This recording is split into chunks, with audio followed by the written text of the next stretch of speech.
देवकी परमानन्दं कृष्णं वन्दे जगद्गुरुं गुरुर्ब्रह्मा गुरुर्विष्णु गुरुदेवो महेश्वर गुरु साक्षात् परब्रह्म तस्मै श्रीगुरुवे नमः।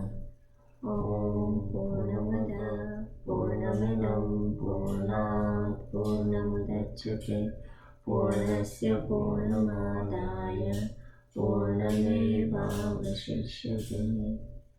ॐ सहना भवतु सहनौ भुनक्तु सह वीर्यं करवावहै तेजस्विनावधीतमस्तु मा विद्विषावहै। ॐ शान्ति शान्ति शान्तिः। ॐ असतो मा सद्गमय तमसो मा ज्योतिर्गमय मृत्योर्मामृतं गमय। ॐ शान्ति शान्ति शान्ति। Okay, let's start with the 15th chapter.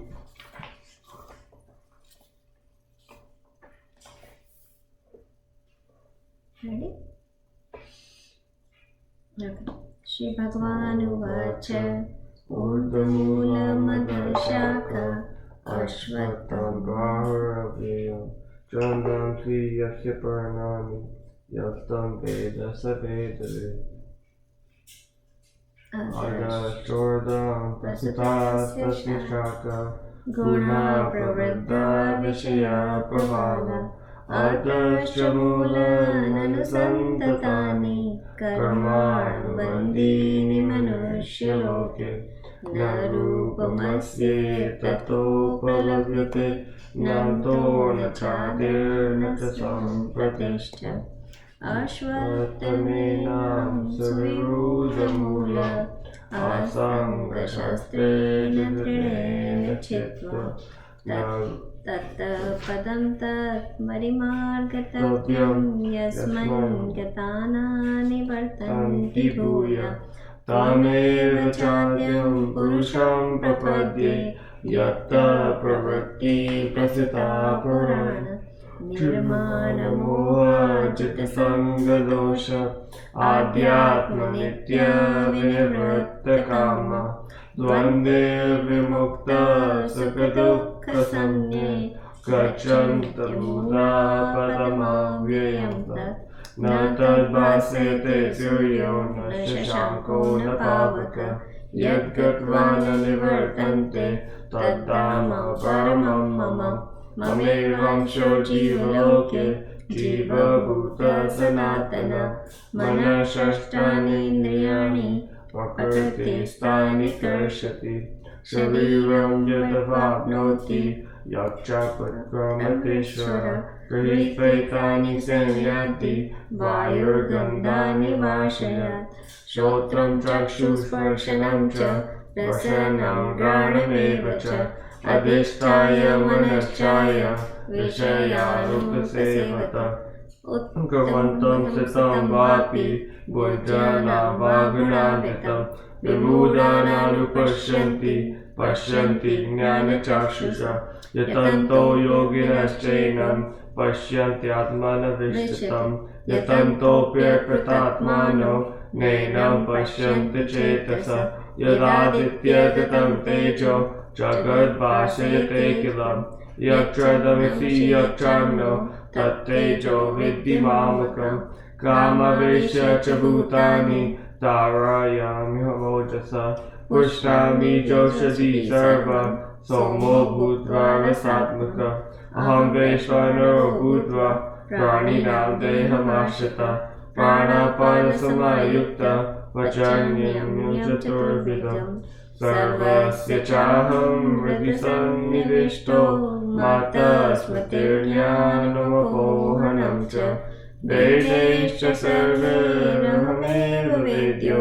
Vedanta pradveda videva chaham Dvaimo purusho loke Kshara eva cha Kshara sarvani bhutani Bhutasto kshara uchyate Uttama purushastvanya Paramadme tudarata yo lokatayamavishya vivarta vyaya ishvara yasmacharamati toham aksharaadapi chotama atosmi loke vede cha pratita purushottama yo mameva masamudo janati purushottamam sarva vidvijati mam sarva bhavena bharata iti guhyatamam shastam idam uktam mayanaga etad buddha buddhimamshu कृत्यश्च Bharat ओम तत्सदिति श्रीमद् भगवद गीता सु उपनिषत्सु ब्रह्म विद्यायां योगशास्त्रे श्री कृष्ण अर्जुन संवादे पुरुषोत्तम नाम योगो नाम पंचदशोऽध्यायः कृष्णार्पणमस्तु. Okie dokie. We'll start with where we left last week. So we are in 9th chapter and Krishna Bhagavan is sharing a secret vidya with us, right, in this chapter. So we went through, and I think we did till we were doing 8th shlok, but just the 4th and 5th shlok are the key points to this chapter, where he talks about where he is, right? So we talk about that first he said that I'm in all, right? So I'm everywhere, I pervade everything. Then he says all in me, right? So the second point was all in me, that I am, everybody is in me. So then the question comes like, how he's saying about that. But there are a lot of people who believe in that everybody, God is in everybody. There are a lot of people who believe that everything is in God. And then eventually on 5th shlok he says that I alone is, right? Nothing, I'm not in everybody, everybody is not in me, I alone is. So then the other philosophy goes on this topic as I alone is, right? So there are 3 different kind of philosophy where Krishna Bhagavan introduced it in this chapter, right? So we were talking about what was it, 7th shlok we did it, which was, hold on, let me pull it up here. Oh, I am going the opposite. Okay.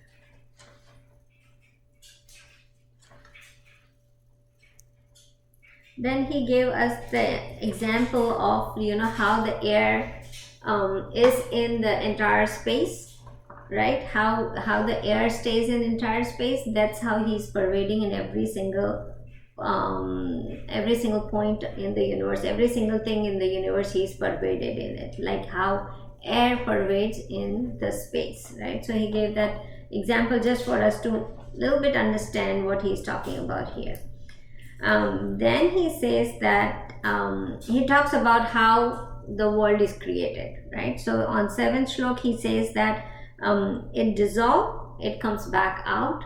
That's how, and it comes out as my prakriti. So prakriti, where some people says prakriti or the nature and stuff like that, and some people says the same name in Advaita is Maya, right? So Maya and prakriti can be overlapped. Sankhyan people says prakriti, and Krishna Bhagavan here mentioned as prakriti.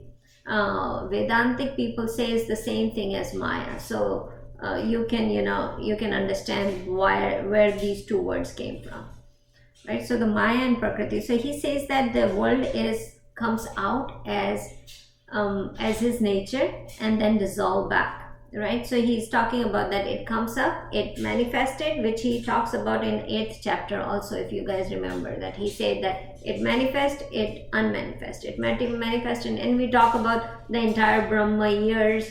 Brahma years are like over 4 million years or something like that. So he talks about it comes out and it goes back in. And for us to experience as a human, as I mentioned in last class, we experience as when we go in the deep sleep, right? So unmanifestation of the world happens. There is no world when we are in deep sleep, and then it manifests again in the morning when we wake up, right? So the same thing, think about it in a larger scale. The whole entire universe goes away, right? And it comes back in, right?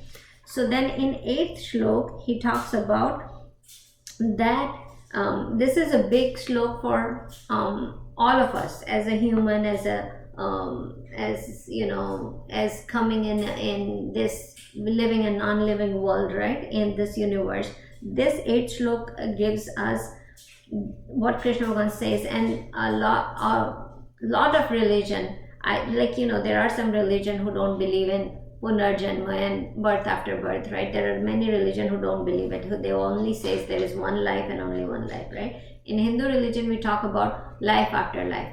But then here in the shlok, he connects what is life after life, right? He says that residing over my nature, I again and again send forth this entire aggregate of helpless beings according to their nature, right? So he's talking about here is that we come back again and again, we being created according to our own nature, right? So now we are talking about here as birth after birth. But even if you look at it, when I'm giving you the similar example of we being in deep sleep and we coming out of the deep sleep, right? We are talking about that. This is exactly the same thing. Look into that. Like when we sleep, right? When we go in deep sleep and the unmanifestation of the entire universe happens, when we come out, do we come out like a whole different person? We don't come out like a whole different person. If we sleep as an engineer, you come out as an engineer. You don't become a doctor the next morning, right? So think about that. What he is saying here is being according to your own nature, right? So whatever you did, that's what you are. Like the next birth also, when we are talking about larger scale next birth, but even if you look into our life right now, however we sleep, that's what we come out of, right? So it doesn't change. Like a saint will wake up as a saint, a robber will wake up as a robber. It doesn't change, right? So whatever you did, whatever karma or whatever actions you took, that's the actions you're going to wake up with. It doesn't change. So when we say that, okay, the next life is going to be depending on the karma of this life, that is an example that whatever you did in this life, that's what you're going to do in the next life also. Like that will be the result of your next life, this karma, right?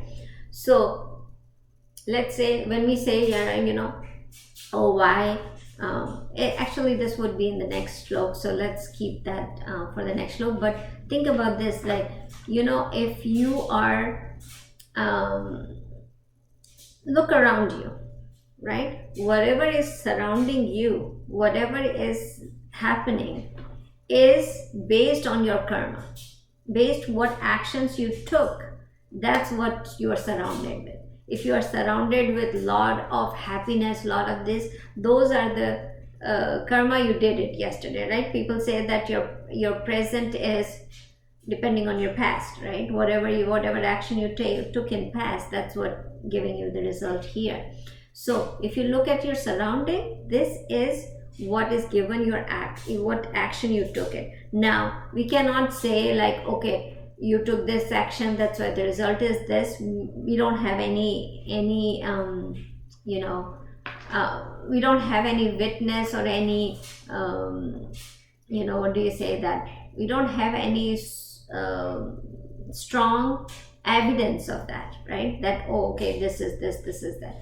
But more and more I'm looking at life and I'm joining these points, I feel also that definitely that is something related to what you have done gives you the result. Not today, not tomorrow, but I think when we talk about the life after life also, some of the results are coming from past life, we don't know, right? But this is how it's been. Krishna Bhagavan is saying that you take birth depending on your own nature, right? So that's what he is talking in shlok number 8, that it's all depending on your nature. So like when we say God, we give a blueprint to God. God is like a contractor. Think about that. He's like a contractor. You gave a blueprint to him. He made the building for you, right? He made the building.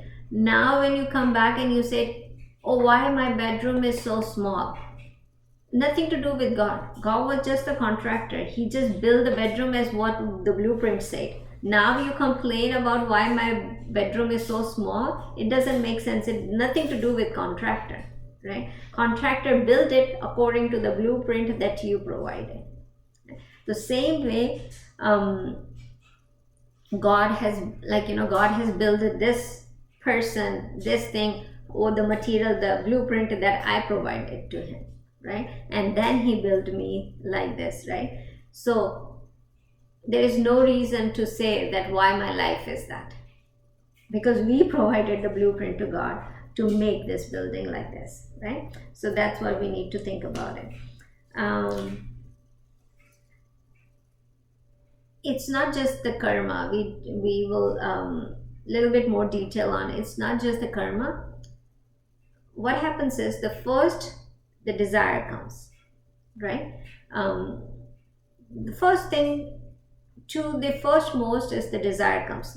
Our senses come in connection with outer objects, outer world. The desire comes. So the first step in all the actions, any actions that we take, the first thing comes is our senses come in contact with the objects, the sense object, right? That's the first step. The second step is the desire is born. The desire is born, and then what happens? The knowledge is created. So we get the knowledge about, okay, this is the object. Oh, this. Let's say I see something that's really beautiful, right?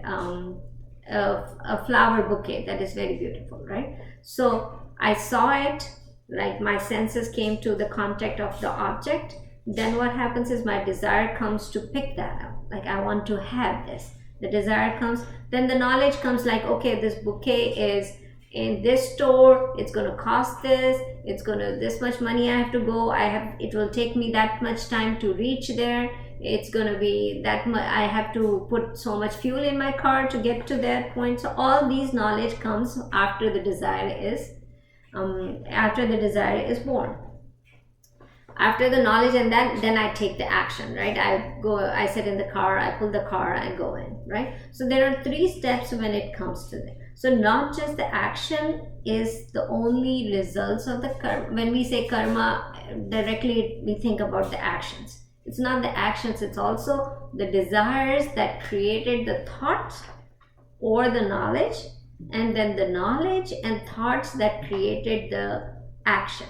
So there are 3 steps that gives this karma, right? So we just not doing the action is the karma. Probably the thought and the knowledge gave me the results that I cannot go and buy that bouquet, because either it's too expensive, it's too far, I cannot go there, or something. I did not take the action, but the desire and the knowledge and the thought that are already been born, right? So that is also we have to consider. We should just not consider the karma that we did, but also consider the desire that came and the thoughts that came with it, right? So that's one thing we need to keep eye on it.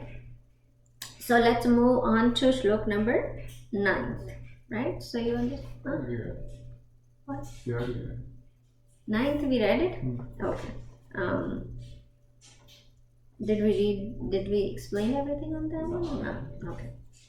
Can we read it one more time? Yeah. Okay. So you're gonna read it? No? Okay.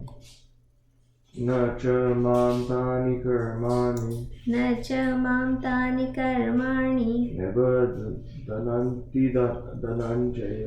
nibadhananti dhananjaya udasina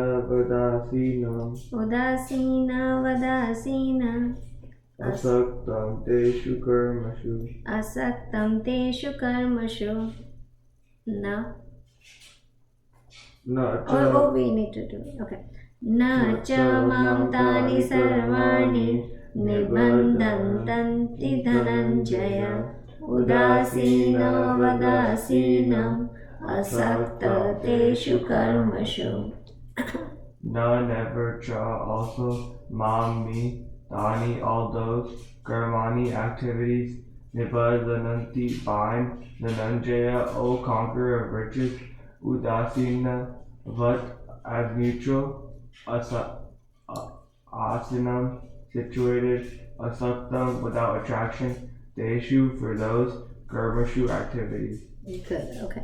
So here it says, those action, however, do not bind me, unattached as I am to such action, myself standing apart as it were. Now here is the thing. We say God said He created the world, He dissolves the world, all the actions are being taken in the world. So then it comes to the point where we say, what happens to when we are talking about results of actions to us as a human, like it comes birth after birth and we get the results of the actions, then what about God? God does a lot of action. Every minute He is in action, right? He's doing so many things. So the question comes, what happens to Him?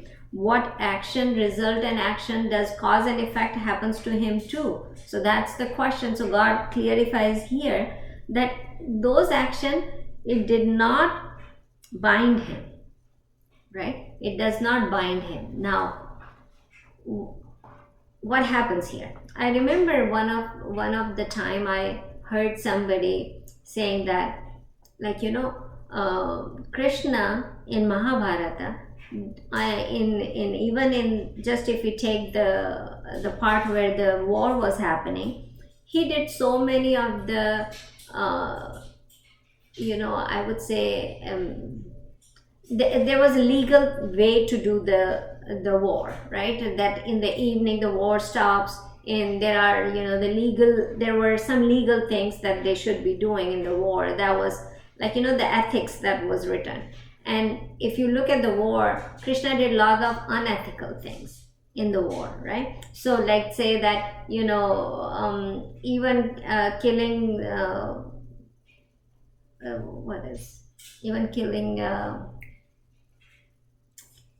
give me some word, give me some example. Killing the guy, the Bhishma, right? He brings the women in the middle, right? So then killing Karna, right? Or doing that sunset early and then taking the sun comes back up, right? The sun was covered and sun comes back up. Then what was the other thing? The elephant thing. What's his name? Krishna, you remember? Kripacharya's son's name. God, I'm so bad at names. I cannot remember. You remember that Yudhishthir said the elephant or the person die? You remember they lied that his son died, so he was so sad that he died. Anyway, I will remember, and when next class I will tell you the name. Huh? Yeah.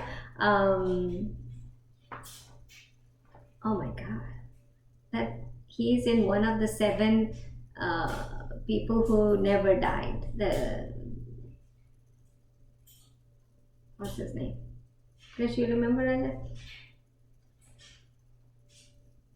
Ashwatthama. Oh. Yes, Ashwatthama. My brain doesn't work. Ashwatthama. Thank you, Krish. Ashwatthama. Yeah. So that also, so there are so many things he did wrong, right? So what happened to Krishna Bhagavan? Why did he not get the result, the thing of those bad things that he did? Somebody asked me that, and I was a little bit concerned, like how people who don't know, who have not studied deeper, probably they might say these kind of things. Like somebody also said me in actually when we were doing Gita class, saying that, oh, how can we teach scripture where Krishna is saying go fight with your cousins? Isn't that a bad thing that we are teaching somebody that, oh, go fight with your cousin? That's a bad thing that we are teaching. But anyway, so what happens is God is actually saying that part in here, in the shlok, that what happens to him, why does those actions does not give him the results, like the karma. So answer, I'm saying why, but you guys by now know that how these all questions are not even worth answering, right? Because if you don't study the Gita, no matter what you explain to these people who are talking about this way, it's in 18th chapter, Krishna Bhagavan says that people who do not have a faith in me or who do not trust, don't even talk to them about Gita. Don't even waste your time talking about that, right? So giving the answer to those people, it doesn't make sense at this moment, but I'm just saying what Krishna Bhagavan says here is that the action that he does, or he's not talking about just Krishna Bhagavan, he's talking about the entire the God who created the world. He's talking about that the action doesn't it doesn't bind him because he is not attached to them, right? And in the entire Gita, what Gita one, if you want to get one line out of the entire Gita, it says that do the action but don't get attached to the actions, right? And that's where if you connect this line to Advait, that's what it's saying. Like, how you find, how you have, everybody has potential of divine inside them. How you find the divine is when you don't get attached to any actions that you do, right? So he says that I'm not attached to such actions like creating the universe. He's talking about the bigger, we always talk about the smaller thing, but here he's talking about the bigger things. He says creating the world or dissolving the world, manifestation, bringing the manifestation in, and unmanifest, doing that. He is not attached to it, and he is a witness to it. Now that's where the witness part comes up. Myself standing apart as it were, right? So when we get to that point, when we start feeling what our real self is, and we became that we are standing apart from our action, that's when we find the divine self in ourselves. Like, that's when we connect with the absolute absolute reality. So here he says that how all these karma doesn't impact me. Krishna Bhagavan is saying that. And how? By udasina vadasina. So what it is not because I'm just watching this as a witness, right? Udasino vadasino means watching it as a witness, right? I'm not in it, I'm not in the actions, I'm just watching the action. Asakta means without any attachment, I'm doing that, right? So when we get this attitude of witness, we merge in absolute reality, right? So this is what we, like any action we do, when we get to that level when we say that it's not me, it's I'm witnessing these actions, then you come. So in also chapter 3 we study about being, I'm not the doer, right? When that comes in place, that I'm not the doer, when that things comes in the place and we start saying that, Krishna Bhagavan is saying I'm not the doer here. And in 3rd chapter also we saw the same thing, that I'm not the doer, right? That's because of Maya, Prakriti and nature, this diversity came, right? It's created, and good and bad people are created, all due to Maya. God is not creating, or not creating, that's the wrong word, but God is not responsible to the action. He created the building, right? As I was saying, he created the building. Now whatever you want to do with this building is on you, right? So God is kind of a contractor looking far from that, right? And then you are creating the building. That's what he's trying to say here, right? So those actions does not get impact him, as he is not the doer, right? So when we talk about a car got into an accident, right? The example that I gave you before, you remember a couple classes ago that I got a ticket when I was driving, right? Does that ticket belongs to the passenger that's sitting next to me? It doesn't, right? That cop said to Swamiji, the ticket is not for you. The ticket is for her because she is sitting on on the stair. So the ticket, if the accident happens, does the fuel is responsible for the accident? No, right? The passenger is responsible for the action? No, because the steering is in my hand. The gas pedal is on my, my foot is on gas pedal. I'm speeding or I'm not speeding. Everything depends on me, who is the driver, right? But God is not the driver. God gives you the building, now you have to drive. And when you drive, it all actions and results of action is on you. So when you become non-doer, that's when you merge into God, right? When that sense comes.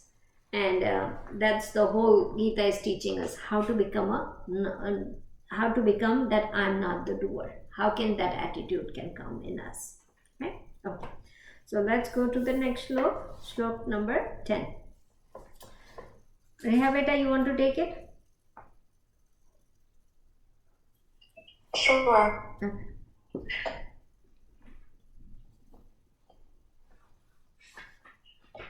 Mayadhyakshena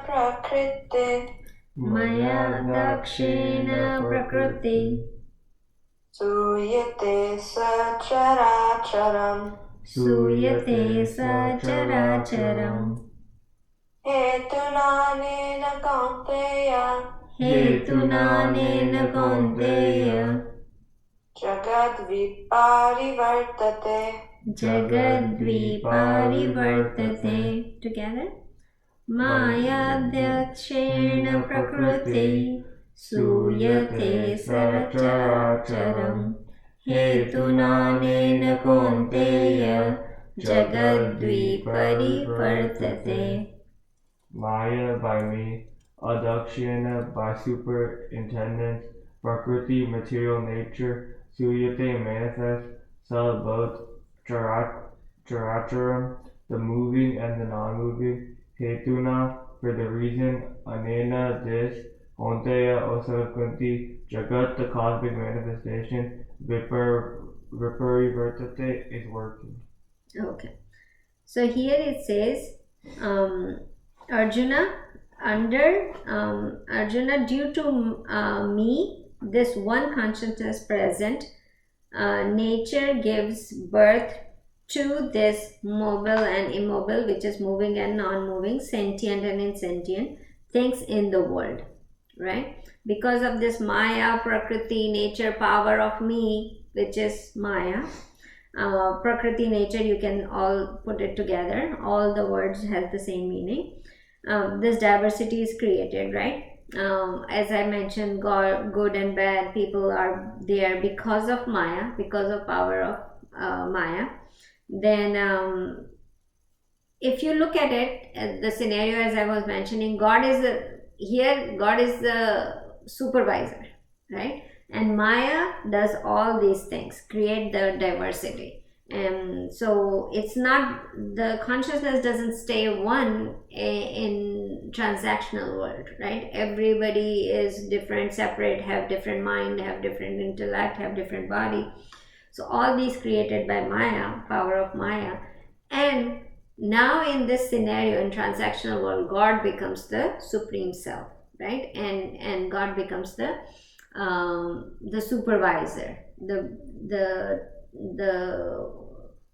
CEO of this whole thing. And Maya in power of him created this diversity. So that's what God is explaining, that it's not me, I'm the president here, and all this changing, non-changing, movable, non-movable, all these things are created.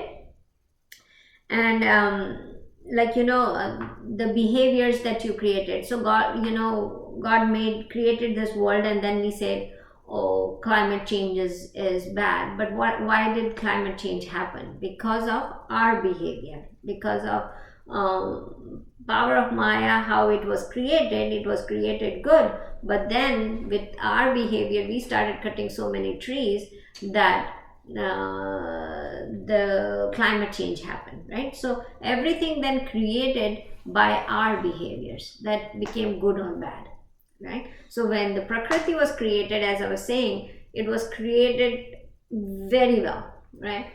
But then with our behavior, good and bad started creating. Like, when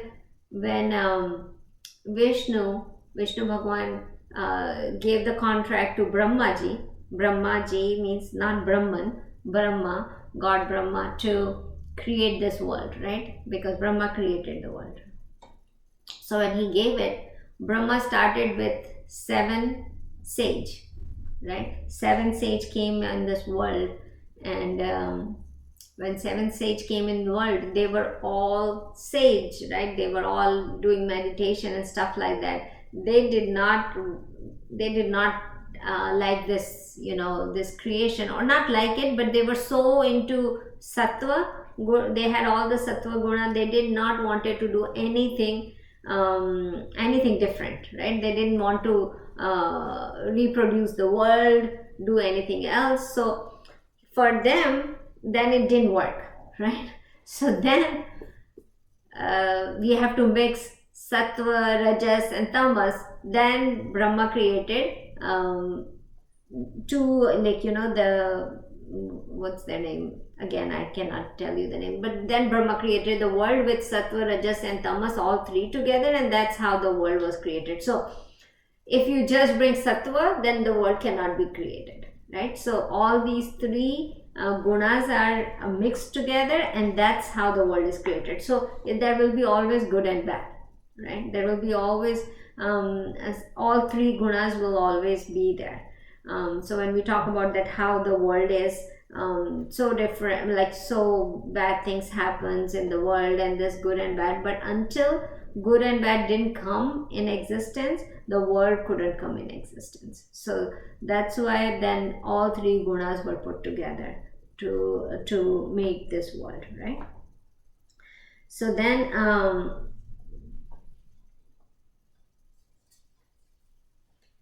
so when we say that, there is so much suffering and there is so many things, but then we have to think about it, all these suffering and things came by our behavior, right? By our actions, by our thoughts, by our desire. And that's why then the world was created. When the desires and thoughts were put into the place, that's where the world was created, right?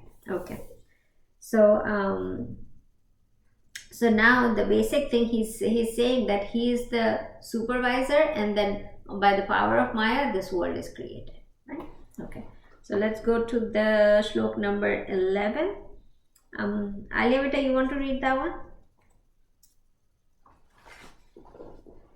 Sure.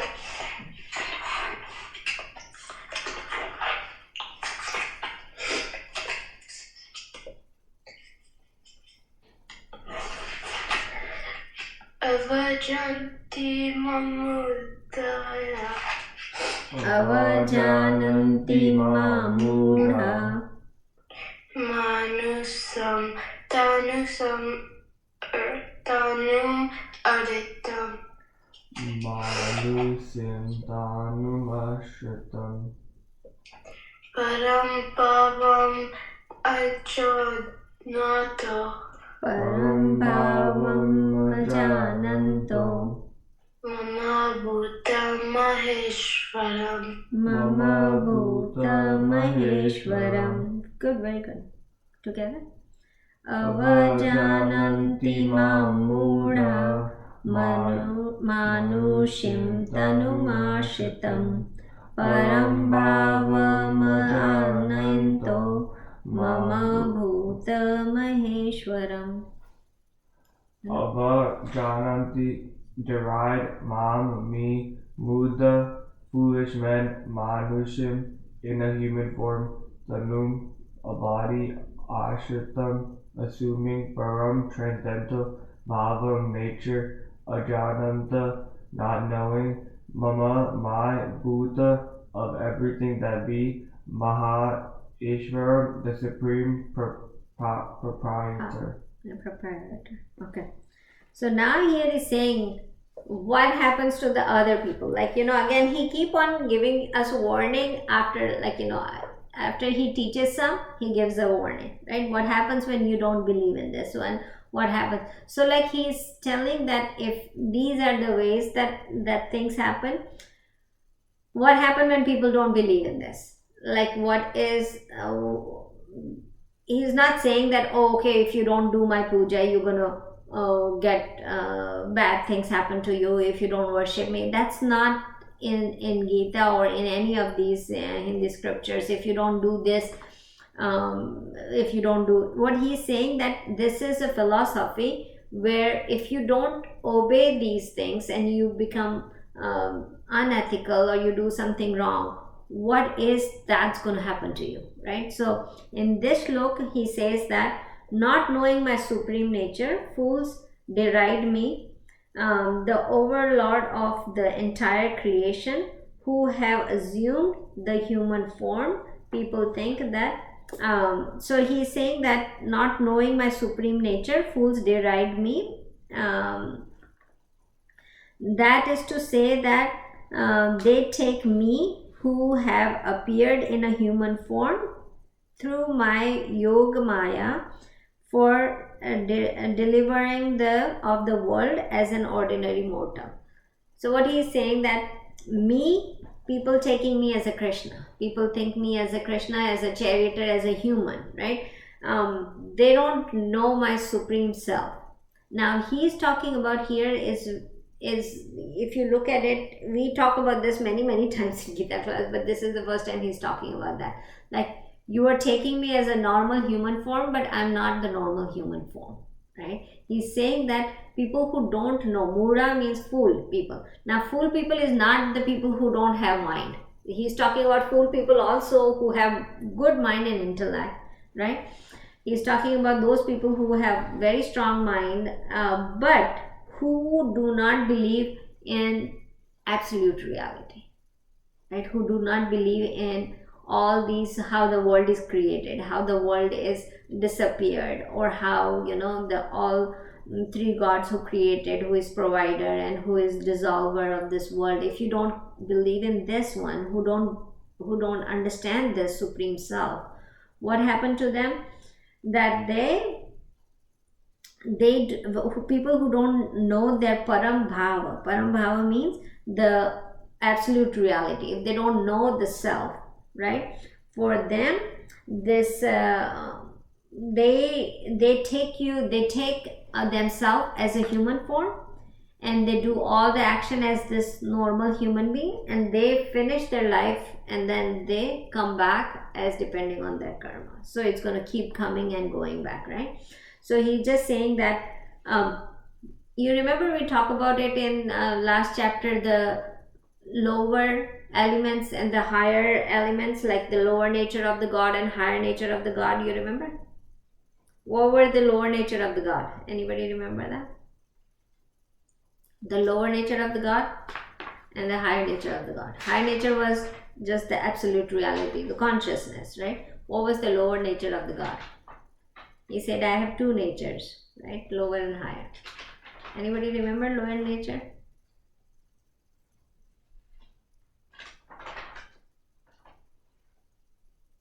So they're not like the 5 elements? Yes, 5 elements and 3 more. So 8 elements. What were the 5 elements? Water, Fire, earth, air, space. And then 3 more. Anybody? Wasn't it mind, intellect, and ego? You're right. Mind, intellect, and ego. Awesome job.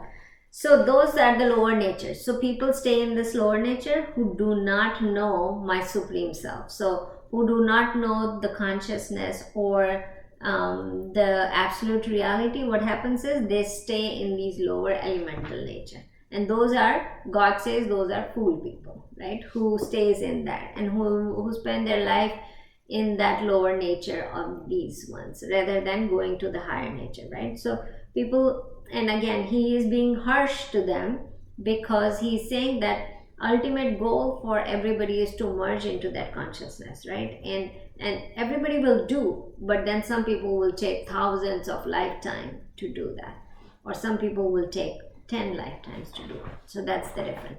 So he says that those people are fool who do not understand their param bhava, their own nature, and who do not understand my nature also, right? So he's saying that my nature also they don't understand, and they don't understand their own nature. And those people are, he's saying that those people are fool for that, right? You got it? So that's what he's trying to explain in here. What happened to the people who don't understand, who stays in the lower nature of the God. Okay, let's go to the next one, the 12th. Krishna, you want to read that one?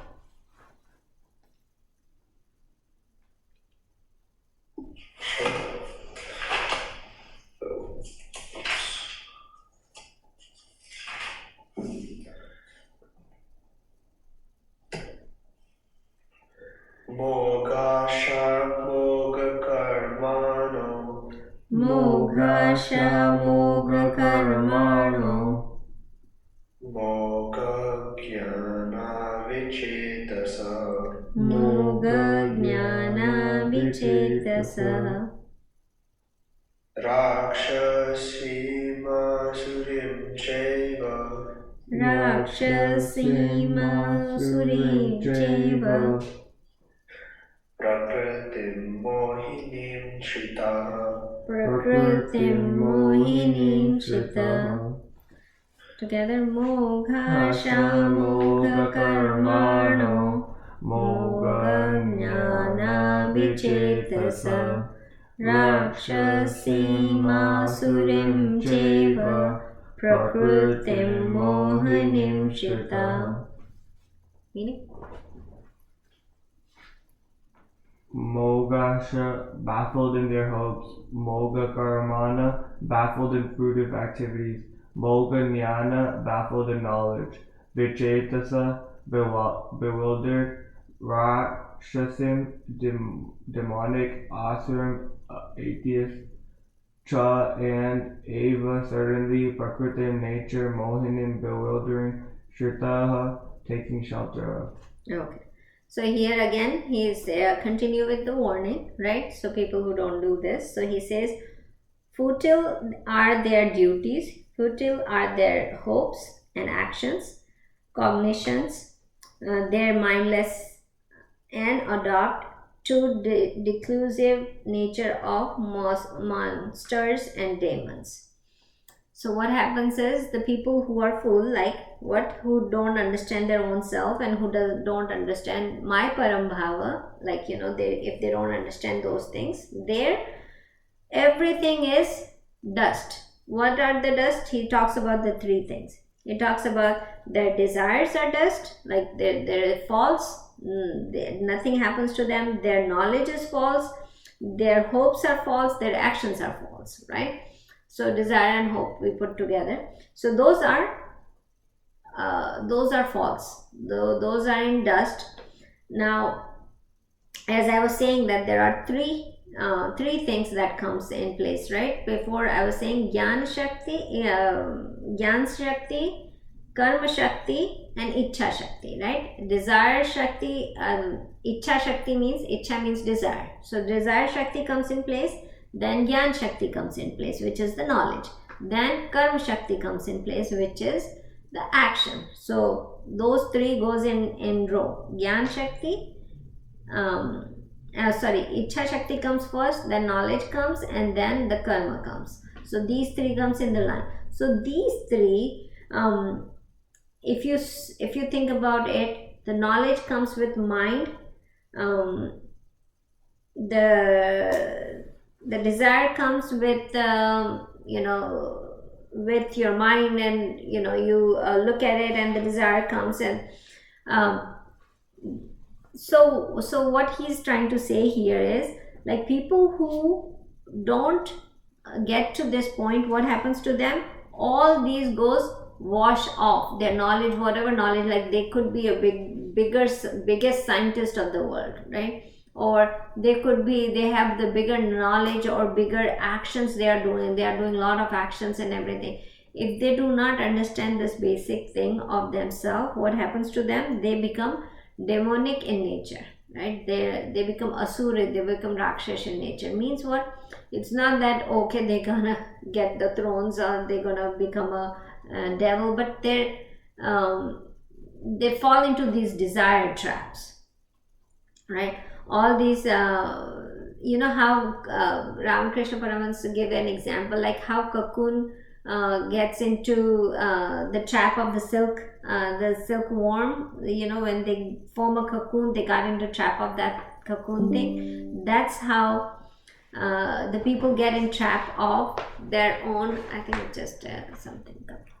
So they get trapped into these desires, and then their behavior and everything becomes asuri, dominant. So they become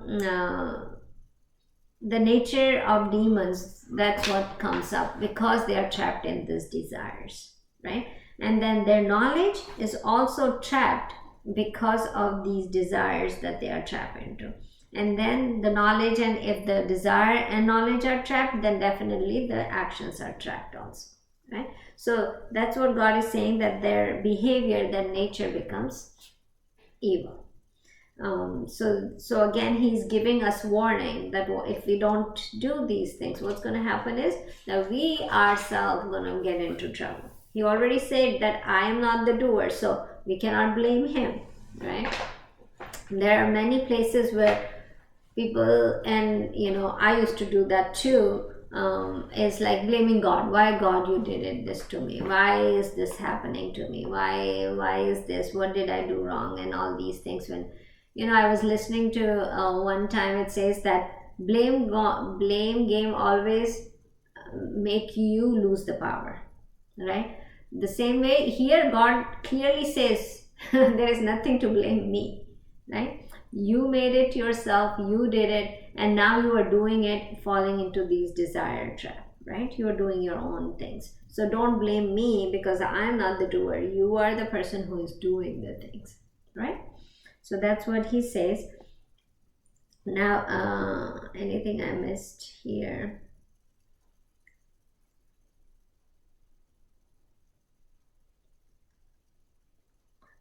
Nature of, just to give you a sidetrack, it's not in here, but nature of demons are like, you know, who are kind of, you know, this is I'm this body, and they destroy things, they smash things, they eat, drink, and marry kind of people. They rob others, right? They think about their own self. The selfishness comes.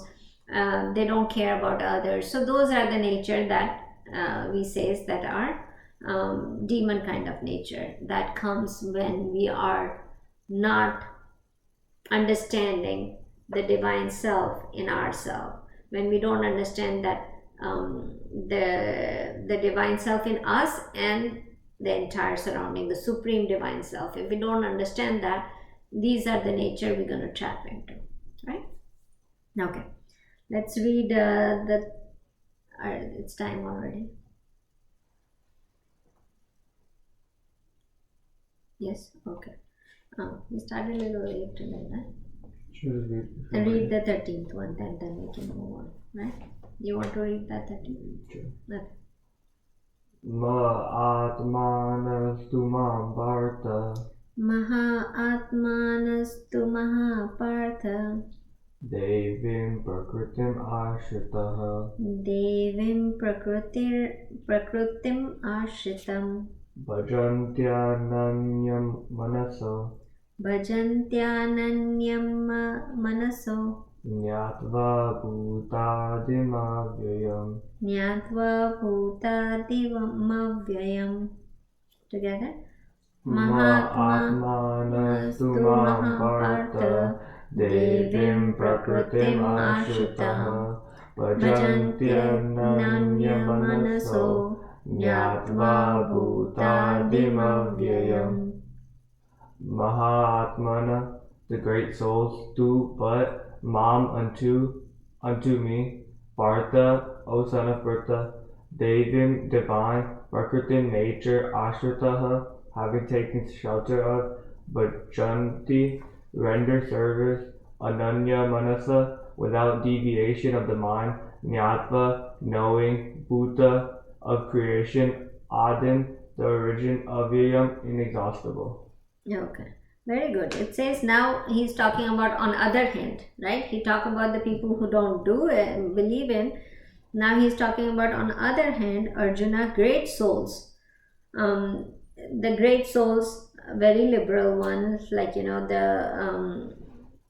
the souls who are imbued with the divine nature, knowing me as the prime source of all beings and the imperishable eternal, worship me constantly with one pointedness of mind. So then on the other side what happens is their divine who are great souls, they actually restore themselves in their divine nature, like who get to know their divine nature. O Arjuna, knowing me as a prime source of all being, worship me constantly with one pointedness of the mind. So he talks about both sides of the people, one who do not want to understand and are going to stay in this world as a human form and look at every entire world as a form, on base of forms, on base of material things, on base of objects. Then those people will create a demon like nature. The people who go beyond that, who live in the higher self of the God, then those people will have a great soul. They will be great, and what will happen to them, they understand that they understands the God supreme self, right?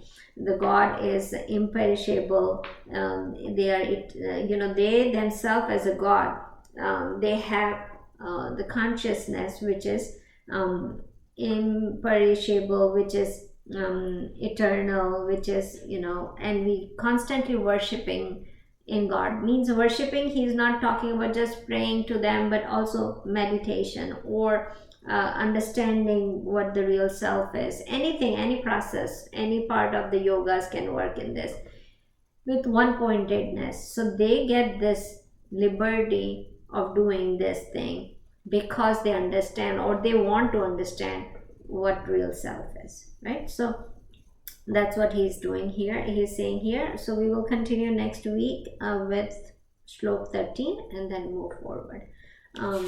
This I think is how many shloks are there? 34. So probably I'm looking forward, see if we can finish it in a month or two, this chapter. So then the huge chapter 10 is really huge, but really nice to read. I love chapter 10, studying and understanding it well. So that's going to be a good one. Okay, so let's finish it.